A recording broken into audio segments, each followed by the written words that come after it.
Ossmann and Dominic Spill talking about unambiguous encapsulation. Do we have the same? One of us does. All right, how's that? Is that good? Can you hear me? No? Yes? All right.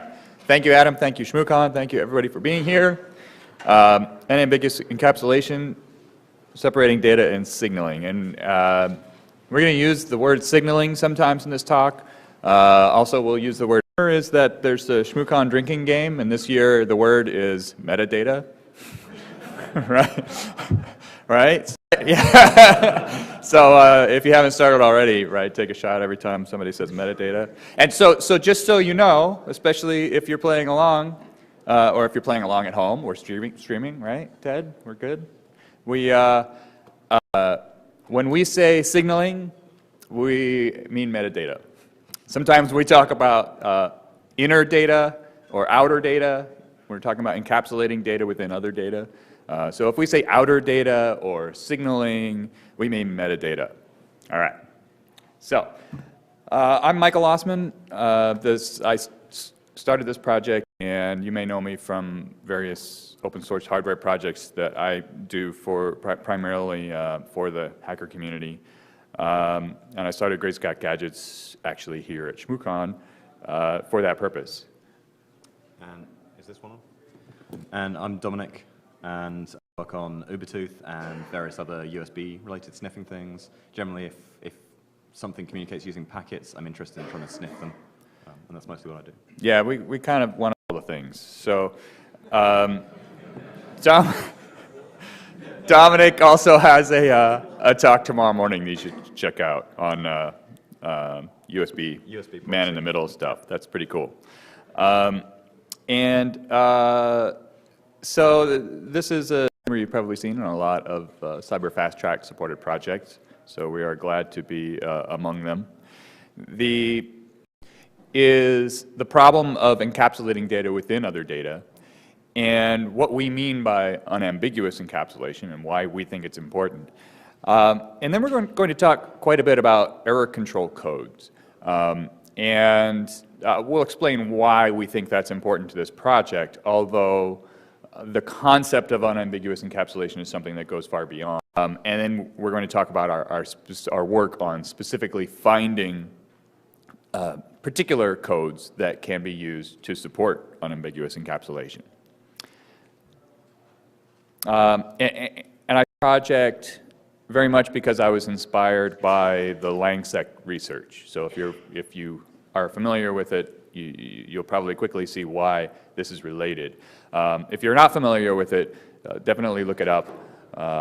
Just look for like the Langsec page and read everything you can possibly find there, because it's all good stuff. We were also inspired by Packets and Packets, the paper by Travis Goodspeed and various neighbors, at least one or two of whom are in the room.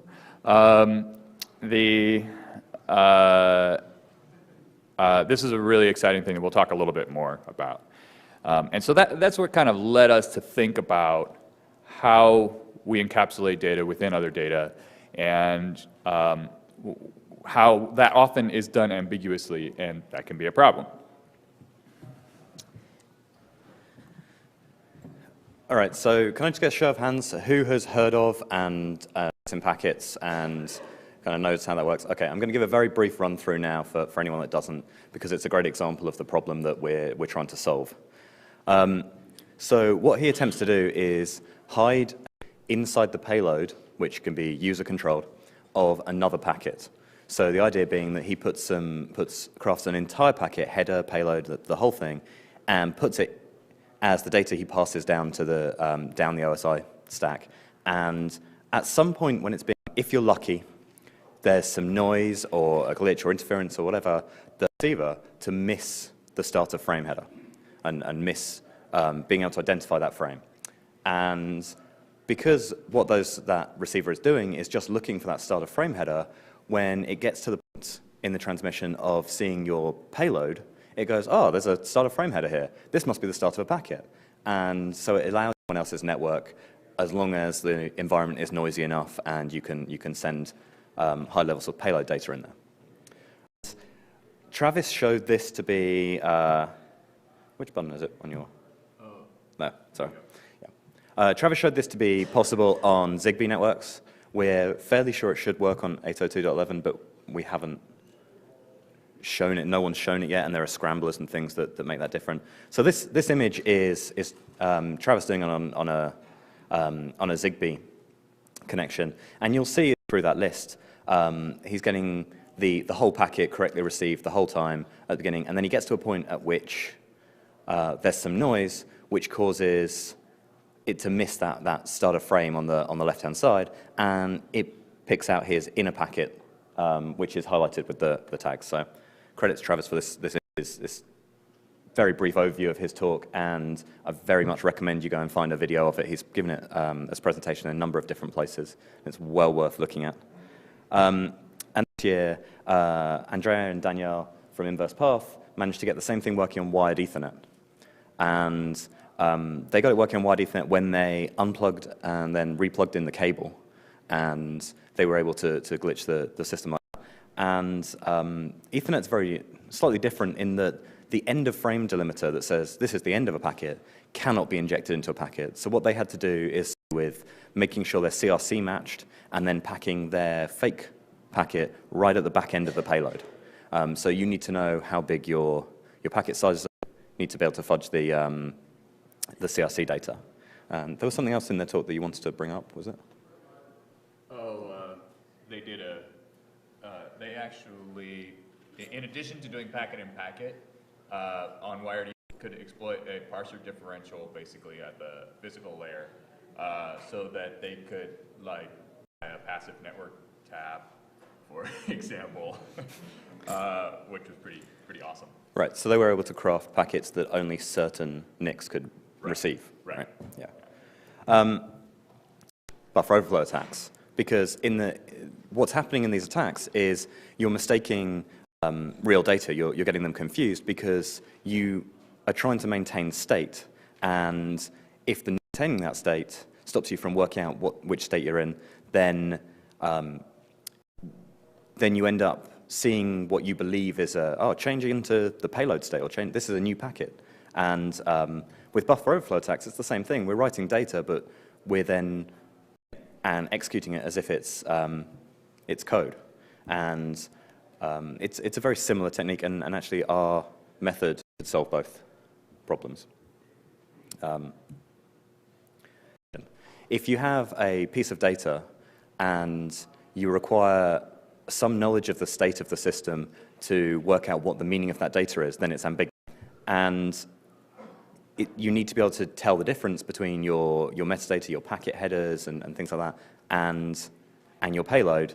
And it's the ambiguity that lets us exploit packets and packets. So I'm going to give an example which we wrote as the sort of opening to this project, which is we use this as, it's not even an analogy, it's a good example. So the CSV file, right? Everyone's familiar with the CSV file. It's used all over the world, far more often than it should be. And fields are separated by a comma. But it's perfectly reasonable to want to put a comma into one of those fields. And we separate the records by new lines, and it's perfectly reasonable to want to put a new line inside one of those records. How do we handle that? Well, what we do is we escape them. So you might use backslashes, you might quote a field, but then you've got to escape your quotes if you want them inside your field, and so on and so forth, and it's escaping and quoting all the way down. And you have to remember whether you're in your escaped or not to understand what the meaning of a comma or a new line is in that. If some noise or interference is transmitted, then potentially you could lose that state. You could misread a quote or misread an escape and introduce errors. So it's also not strictly straightforward to implement. You'll spot at the bottom here of this slide, there's a little search we did through the Python CSV module. And there are four functions that involve the word guess in their function name.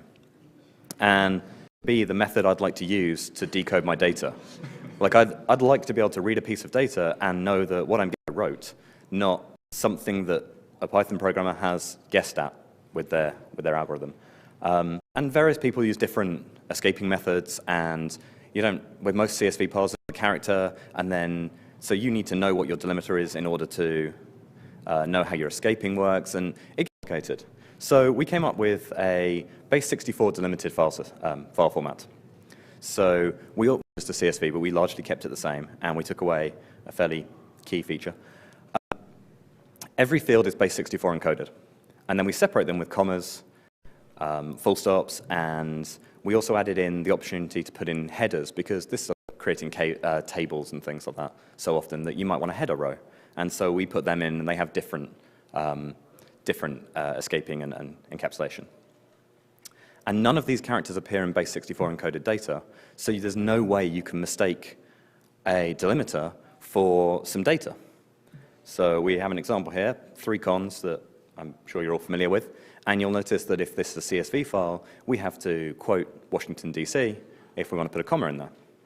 And now in base64, it looks like this. Now you'll note that the one feature we don't retain from CSV is human readability. Unless you're Sergey. Right, yeah. Certain people probably can read that, but Sergey being one of them. But it depends on file formats that probably provide similar things without the readability. But it actually wouldn't be too difficult to write a parser for that. It's pretty straightforward. All you've got to do is split the string on your delimiters and then just base64 decode them. And base64 decoding is generally a solved problem in any programming language that has a reasonable set of standard libraries, and it's straightforward to do. And in fact, we have a decoder that's targeted for the Hammer parser. And so we can create CSV files that are base64 delimited, and they're completely unambiguous in the way we handle each character as we read it. We don't need to... Yay, Hammer. Yay, Hammer. Okay. And you can find that on GitHub. That's in the repository with along with all the other code that we're going to talk about. It's all open source. It's all under a GPL license. GPL2? Yeah, all right, GPL2.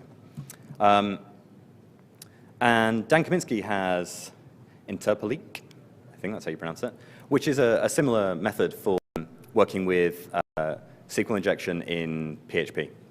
And it's relatively similar to get around exactly the same problem of delimiters not being in the base64 set and to your advantage.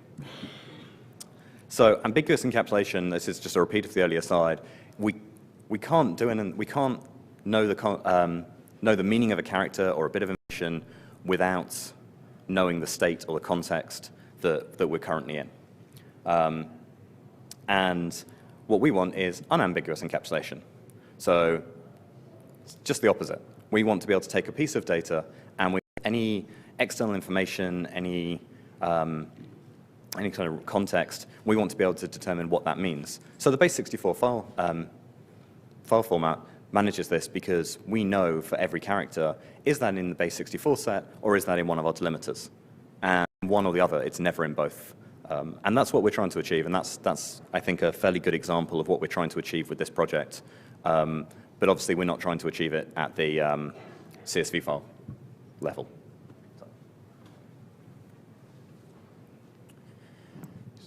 So we are both particularly interested in communication systems, communication protocols. And one of the things that we've found is that we keep finding that it gets more and more interesting the closer to the physical layer that we get. And this is true that, all of our bits are, think of them digitally all the time, but fundamentally they're living on some kind of an analog medium. And if you haven't found that analog medium, if you're not sure where it is, you'll find it. It's there. Every packet we transmit over a network, every chunk of bits that we store onto a storage medium, all analog. And at some point, there's a boundary between analog and digital. And at that boundary, we often use error control codes. And these are, we think, a natural place to use this concept of unambiguous encapsulation, because we're already using some kind of redundancy we're adding extra bits for parity. And it's a natural place where we could kind of divide that code into multiple sets, where we could have like one set of characters or one set of code words that represent kind of outer data or metadata, and one set of code words that are data.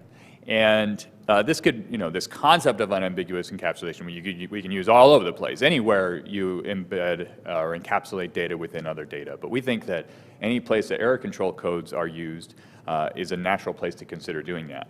So what we're interested in doing with this project is trying to find error control codes that have particular properties that are useful for unambiguous encapsulation.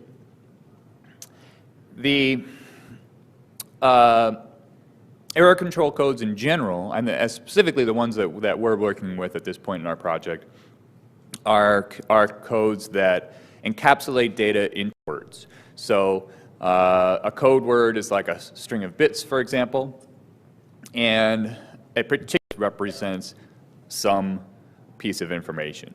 And we're dealing with, specifically right now, binary linear block codes.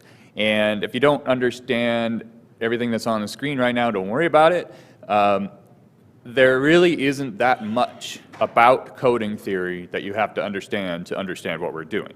Coding theory is kind of a big field with a lot of complicated math that mostly we don't care about for this project.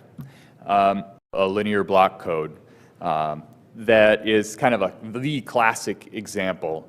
It's called the 743 Hamming code, or it's called the 7.4 Hamming code, or sometimes it's called the Hamming code, although, because it's kind of the simplest example and the first one, I think, that Hamming published.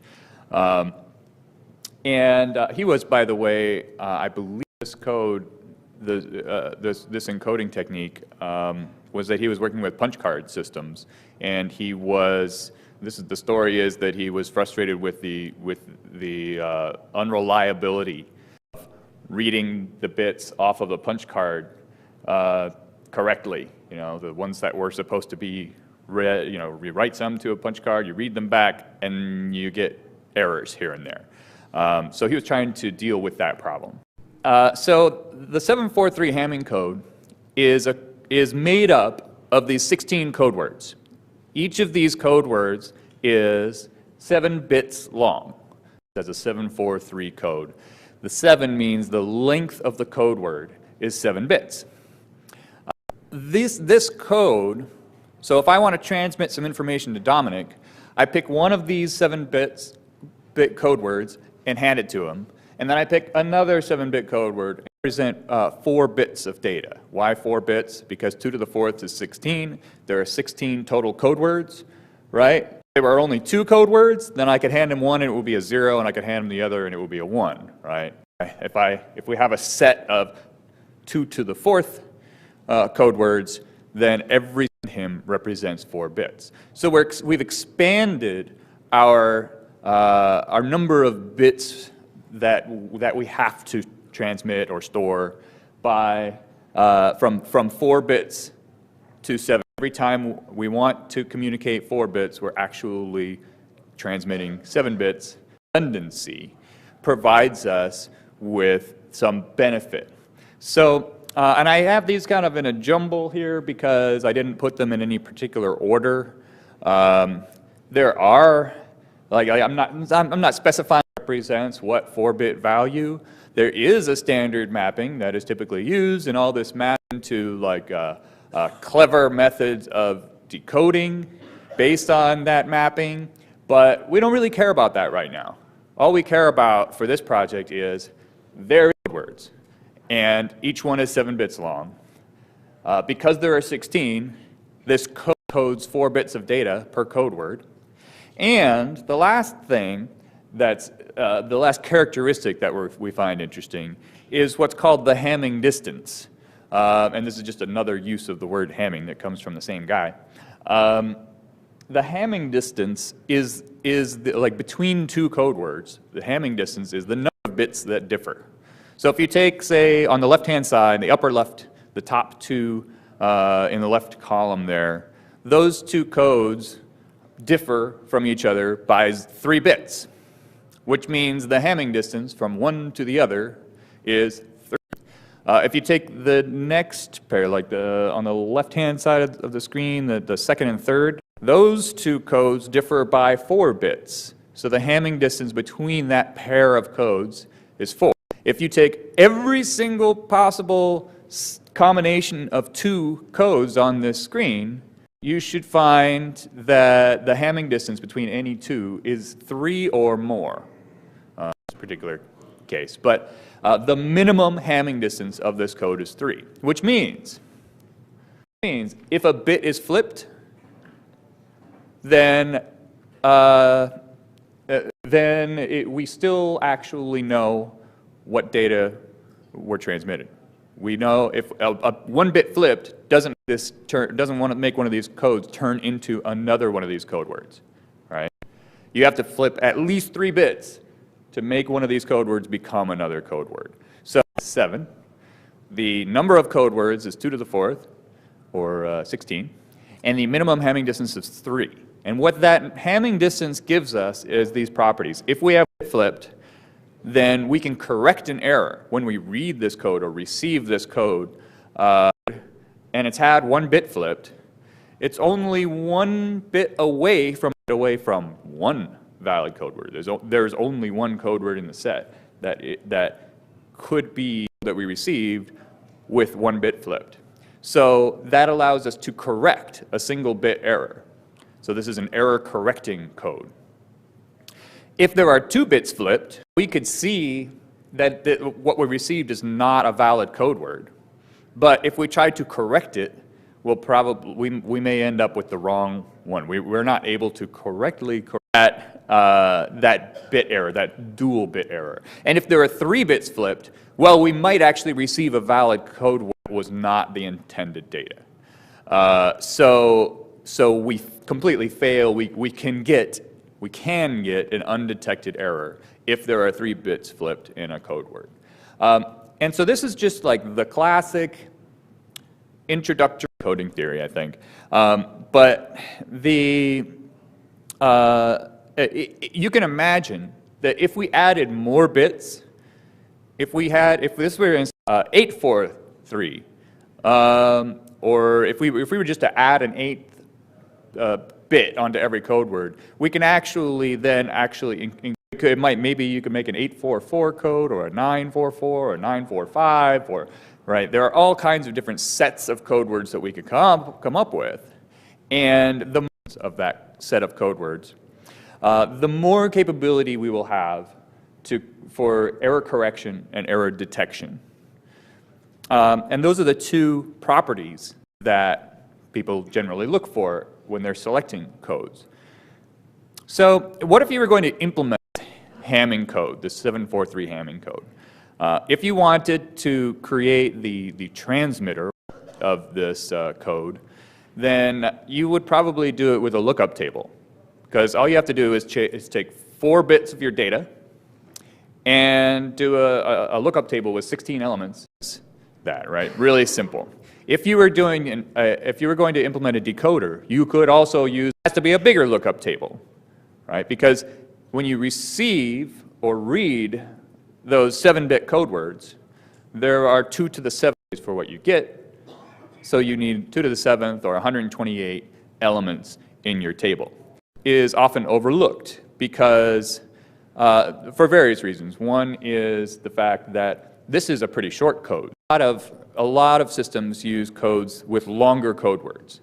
And so if you have like a 30-bit word, the lookup table method becomes less practical, right? But if you have shorter codes like this, the lookup table method is extremely practical, and no reason to worry at all about any of the complex math of decoding. And that's what much of coding theory is concerned with. It's clever techniques of decoding and clever techniques of generating codes or choosing code words that those clever techniques of decoding can work. And we're ignoring all of that for this project. We don't care about any of that. All we care about is There are codes that consist of sets of code words that have these particular basic properties, their length, how many, really all we care about. So we think of that as kind of the lookup table approach to decoding is kind of a brute force. You can implement the thing, and it works just fine as long as you have enough memory to implement it, as long as your code word length is short enough for that to be practical. So we're interested in this brute force method of coding and decoding, and we're also, because of that, it frees us to take a brute force method to actually discovering new codes or producing those sets of code words that have properties that we're looking for.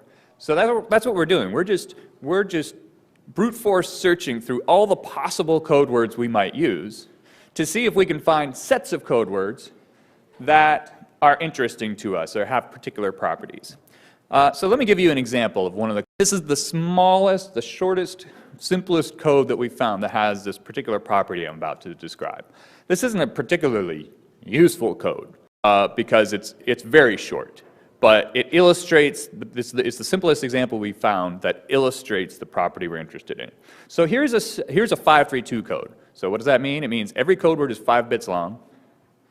There are 2 to the 3 code words, 8 code words, which means that and the minimum Hamming distance is 2. Now 2 is not enough to actually correct any bit errors, but it is enough for error detection. And so on its own, this code has this interesting property that it can be split into 2. We can take 4 of those code words and put them into one group, and we can take 4 of those code words and put them into another group. And each group has a minimum Hamming distance of 2, but between the groups, there's a minimum Hamming distance of 3. If you take any code word from the left and any code word from the right, and look at how many bits differ between that pair of code words, you'll find that they differ by at least 3 bits. We call this property isolation, that these 2 complementary codes are isolated from each other by 3 bits. So in this case, these subcodes, these complementary subcodes, each one has a Hamming distance of 2, but the 2 subcodes are separated by an isolation of 3. So I call this an isolated complementary binary linear block code, which is quite a mouthful, but I haven't thought of a better name yet. To the 3rd power, so 8 code words. The minimum Hamming distance is 2, and then I've added on this extra little number. The minimum isolation is 3. So what happens here if you were to encode that transmitted information? If you received something that has 1 bit flipped, you could detect that error. If you receive something that has 2 bits flipped, you might get an error that you can't detect, right? You might get a valid code word from that subcode, but it will be an isolated error. You will not actually receive, you'll not think that you got a code word from the other subcode. It requires at least 3 bits flipped in a single code word, break isolation, and erroneously receive something from the other set of code words.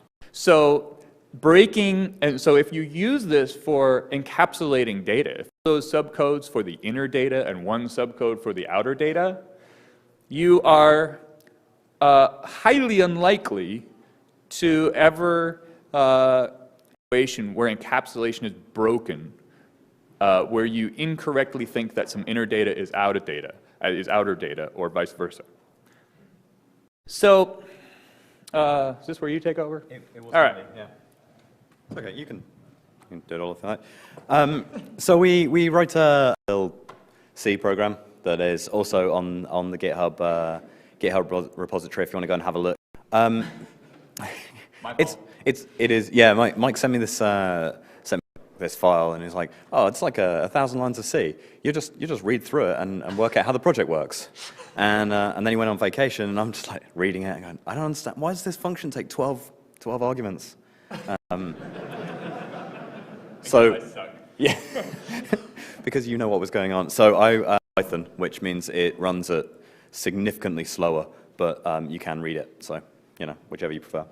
The C code and the Python version use a depth-first codes consisting of code words given the parameters that we provide at the beginning. So we say we want a 743 code or something along those lines, and we generate longer and longer codes and run through all the brute force candidate values and eliminate the ones that don't match the appropriate Hamming distance and so on and so forth. And this actually is not particularly efficient, but that we all of these groups of codes, and potentially lets us find codes that you wouldn't derive from an analytical method and have properties that we may not have found in other ways. And so that's why we brute force it. I don't actually know how to run demonstrations on your laptop. Yeah. Yeah, so we're doing a brute force methodically generating these codes, which is the traditional way. And part of the reason for that is to look for codes that are of arbitrary. So you can find a code that has a length that is not a power of 2 code words, which can be useful in some situations. So let me see, that works, okay. So I just ran through a little search here using this C program, and what I was looking for, in this case, I was trying to find codes that have 6-bit code words and a minimum Hamming distance of 3 and a minimum isolate of 3. So I'm looking for pairs of subcodes that have this particular Hamming distance and isolation. And just see like what sets of possible codes are there that meet these criteria. Here's one subcode that is 10 code words, 10 code words. So we found, and you can see on the left-hand side it prints out 20, 10, 10. 20 is just the sum of the two. So I have a 20 code word code that consists of 2 10 code word codes, each of which has a minimum Hamming distance of 2, and these 2 subcodes have a minimum isolation from each other of 3 bits. So it's a little bit interesting, Dominic just mentioned, that we may be finding things that are not powers of 2. Here we have a 10-element code, whereas traditionally in these kinds of codes it's common to use, say, only 8 of those elements instead of 10 information. But if you have 10 elements, it's kind of hard to just kind of fit that to your binary data. So we're finding codes that may not have powers of 2 numbers of code words. But also we're finding codes that, let me just run this again and pipe it here. We're finding codes that may not be the same number of code words in one sub as the other. So for example, these first ones we're finding have 22 codes in one code, and then 2 code words in the second code. And I'm representing each code word here as just a decimal number. There are a lot to save real estate. I'm just representing them as decimal numbers because that's all they are, is a 6-bit number in this case. So in this case, you could take 22 code words and say that's my encapsulated data, and then or framing or metadata that's represented by this set of 1-bit code words. That's possible. And going further down, this is kind of interesting. Here are some that have 20, it's 17 in one subcode and 4 in the other subcode. So if, for example, we wanted to just throw out one of these 17, we could take this pair of subcodes and say, okay, our encapsulated data are going to be represented 4 bits at a time out of these 16 code words. And then our outer data is going to be represented by this pair, or this set of, so we'll represent that 2 bits at a time. 2 bits at a time for one, 4 bits at a time for the other. That could be a useful implementation for some cases. Like the CSV file kind of follows that example where you have 64 or 65 or however many valid characters there are in the base 64 character set, small number of valid characters like commas and so forth for the delimiters. There's that kind of imbalance of characters in one subcode and few in the other subcode. That's the same kind of thing. And so to give you another little example, Dominic's laughing because I think his comment to me yesterday was, you know, you could have... you could just take, or you could compile 2 copies of it rather than editing the code, compiling it, and running it. So if anyone's holding on to a Shmoogle, now would be the time.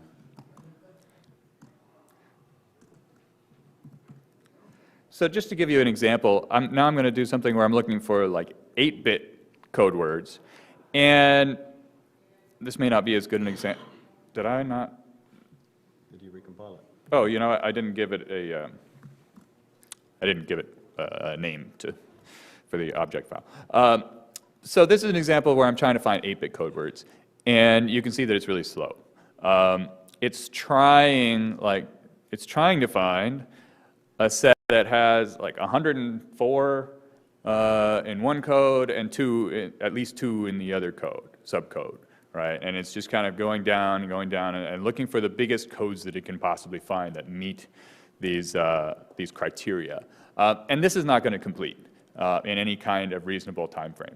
But it illustrates the fact that we are exhaustively searching for these codes up to those limits. So like we've exhaustively searched for every possible code made out of 6-bit code words that meet particular criteria. We've exhaustively searched that meet certain criteria. I don't think we've yet exhaustively searched for sets of 8-bit code words that meet these kinds of.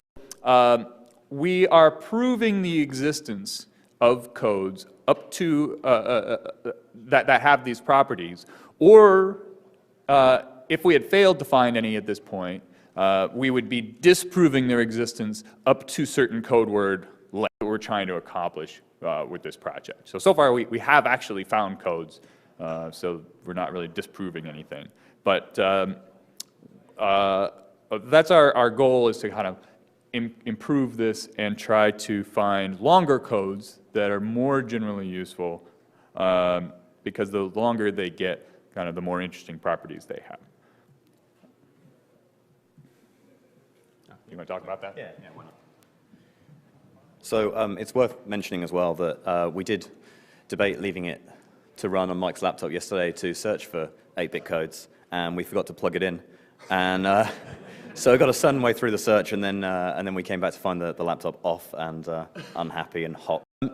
So one of the ideas we have or we're experimenting with at the moment is to move this algorithm onto an FPGA, because there's a lot of benefit we can gain from parallelizing the process, and that's where running this on an FPGA will really come into its own. And I'm now feeling a little bit guilty for mocking Mike's C code, because if you go to the repository, you'll see my Verilog, and it is offensive.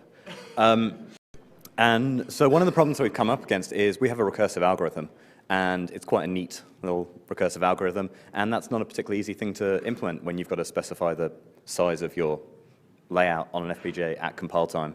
And so it would have been, for many of these searches, it would have involved working out what our max recursion was. And we do have a version of our script that will do that.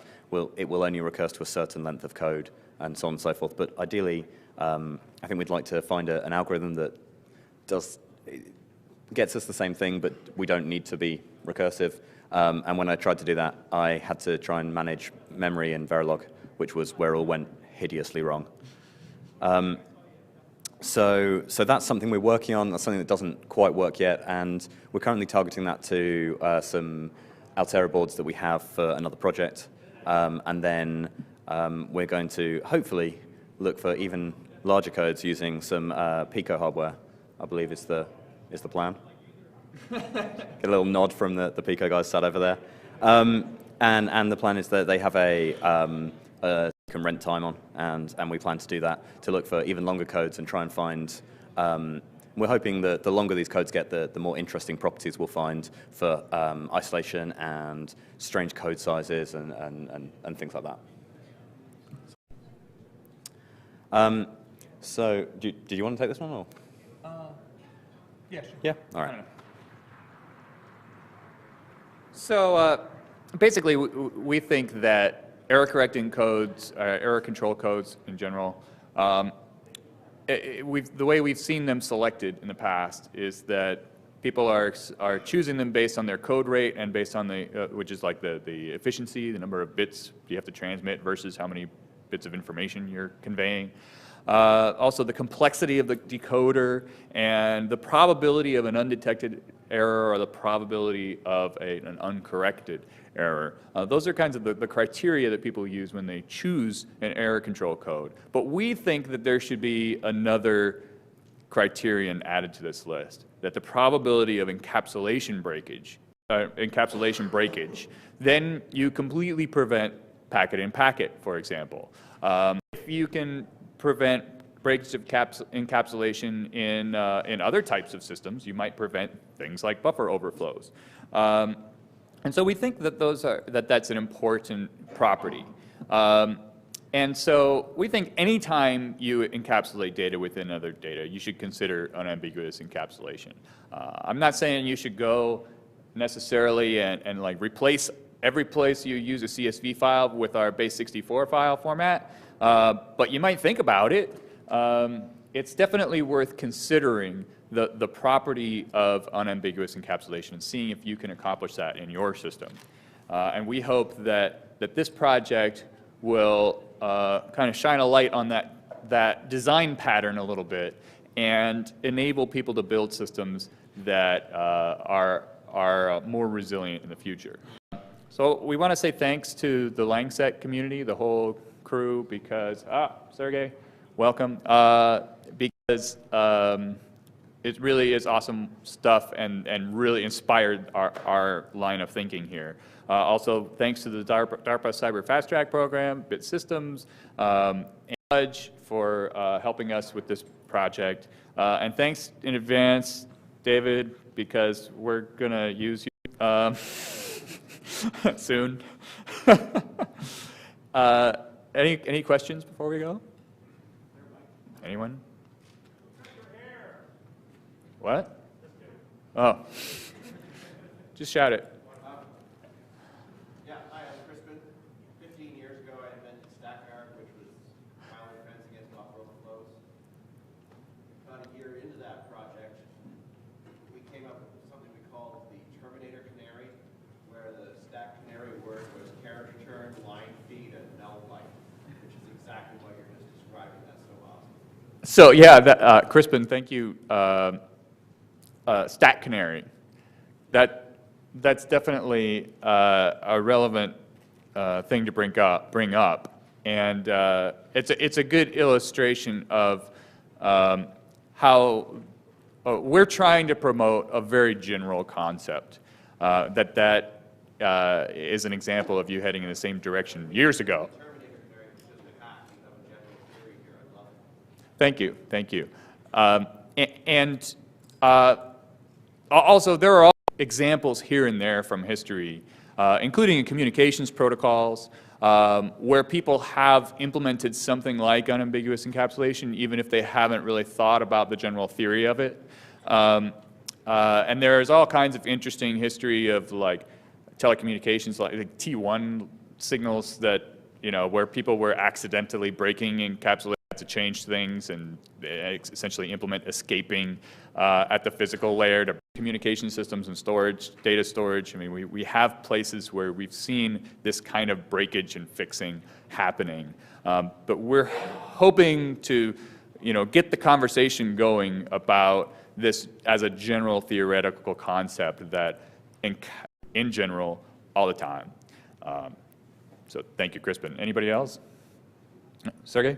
So, are you submitting this to the Langsec workshop? Are we submitting it to the Langsec workshop? We probably are now. We probably are now, yes. If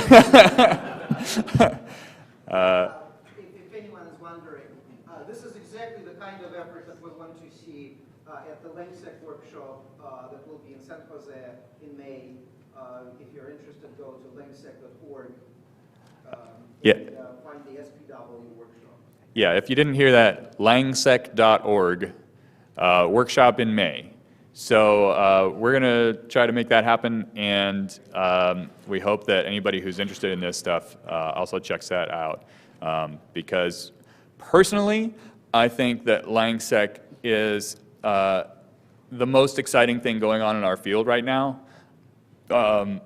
because every day we hear about things that are incredible failures and are often depressing, and LangSec is a ray of light that provides hope for what we do, I think. So I'll just leave it at that. Yeah, I think we need to Yeah. go off stage now. All right. Let the next people come up. Thanks, everybody.